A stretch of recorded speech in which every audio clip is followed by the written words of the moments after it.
The G20 summit in India, particularly the New Delhi Leaders' Declaration, demonstrates that reports of the death of multilateralism are unfounded.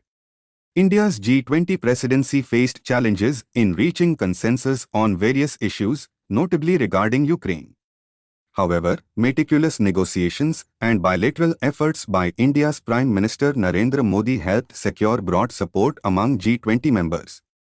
The absence of Russian and Chinese presidents at the summit facilitated a more harmonious gathering. India's commitment to multilateralism, multipolarity, and the middle way approach prevailed. The desire to support multilateralism drove concessions, and India's role in championing the Global South further contributed to the summit's success. The issue of distress sharing in the Cauvery River catchment areas has resurfaced due to concerns over the pace and output of this year's southwest monsoon in Karnataka and Kerala.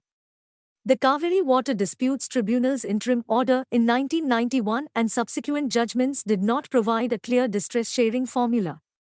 Tamil Nadu suggests considering deficits in Karnataka's reservoir inflows and rainfall patterns in the Cauvery catchment. Karnataka argues that distress assessment should include the northeast monsoon's impact. The Cauvery Water Management Authority, CWMA, has been involved, but disagreements persist. The article calls for a rational and objective approach by CWMA to formulate a distress sharing formula and increase transparency in the process.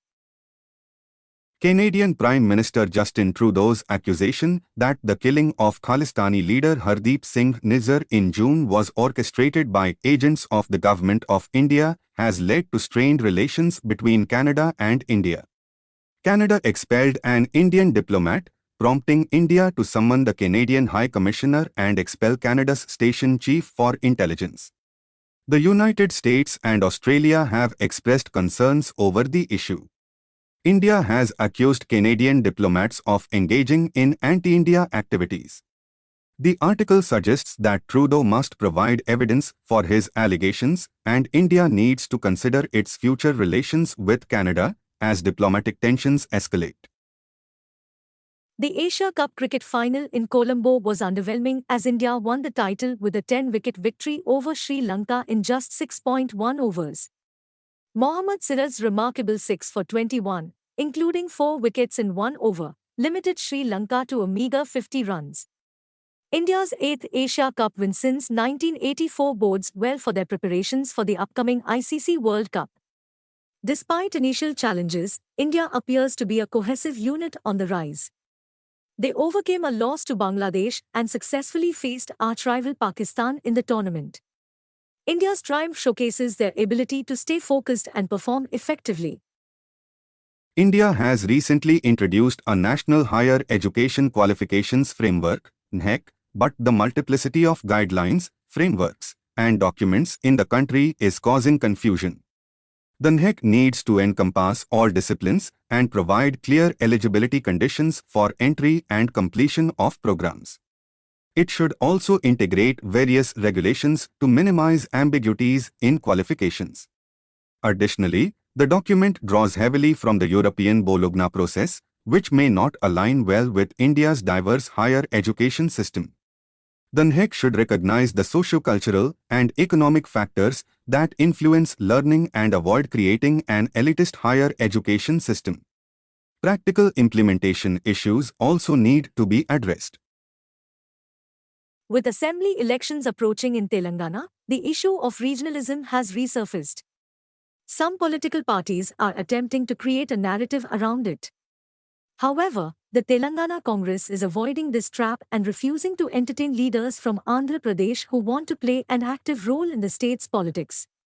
The party believes that regionalism could harm its chances in the elections, especially after its 2018 debacle when it allied with the Telugu Desam party.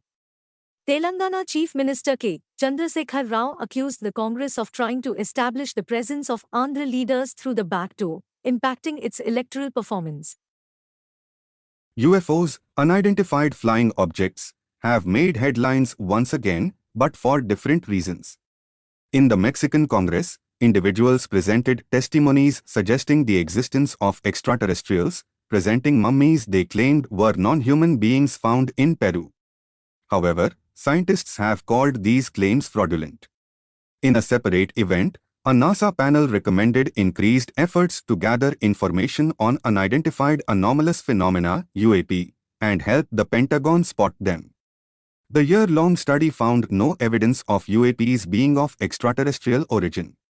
NASA aims to shift the conversation about UAPs from sensationalism to science. Most UAP sightings tend to be misinterpretations of natural or human-made phenomena. The Union government in India has established a committee led by former President Ram Nath Kovind to investigate the feasibility of holding simultaneous elections to state assemblies and the Lok Sabha, the lower house of parliament. The committee will examine the one nation, one election concept and assess if the required constitutional amendments would necessitate ratification by the states. Constitutional amendments can be enacted through various procedures in India, some requiring ratification by at least one half of the state legislatures. Experts have expressed concerns that implementing simultaneous elections might infringe upon the federal structure of the constitution. Environmental humanities is a relatively recent academic field that seeks to understand the relationship between humans and nature through narratives, stories, and diverse perspectives. This approach challenges the traditional utilitarian view of nature prevalent in science-based environmental studies.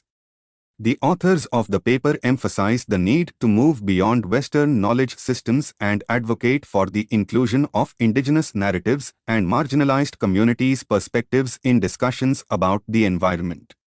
They argue that environmental humanities can contribute to a more comprehensive understanding of the environment by recognizing the agency of both humans and non-humans and addressing social and environmental justice issues. A study conducted in collaboration with Alibaba's food delivery platform, Ilim, in China found that implementing green nudges, such as making no disposable cutlery the default choice for orders and rewarding customers with green points, significantly increased the share of no cutlery orders by 648%. The study aimed to reduce plastic waste and encourage sustainable behavior. While green nudges have faced criticism for being manipulative, the study's authors argue that their approach was transparent and easy to understand. The initiative aligns with China's efforts to phase out single-use plastics and reduce plastic waste in the restaurant industry.